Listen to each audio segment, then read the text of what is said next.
There are lots of weird AR glasses here at CES 2018, but the VUZIX Blade is something I could see myself wearing on the regular. Plus, they have Alexa built in. I went hands-on with the Blade, which will go on sale this year for $1,000, and I like that they resemble regular sunglasses. They're pretty light, too, at less than 3 ounces. The right arm has an integrated touchpad that's easy to use. A single swipe navigates through various apps, and a 2-finger swipe returns you home.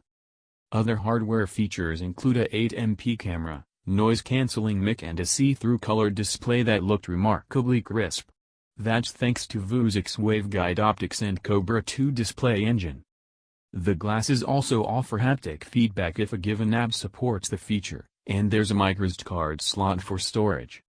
Pitched as a companion to a smartphone, the Blade will be able to deliver notifications as well as mapping directions, weather info and more.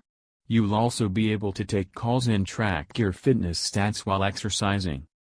Although it runs Android, VUZIX will be offering its own app store and developers will need to optimize their apps so that it works with the touchpad. So a Pokemon Go in your face with the Blade is possible, but not a given. VUZIX will also be offering a companion app to pair your phone to download apps and manage notifications. Unfortunately, I wasn't able to test out the Alexa app, because the demo area was so noisy and had too much wireless interference. Is the Blade worth $1,000?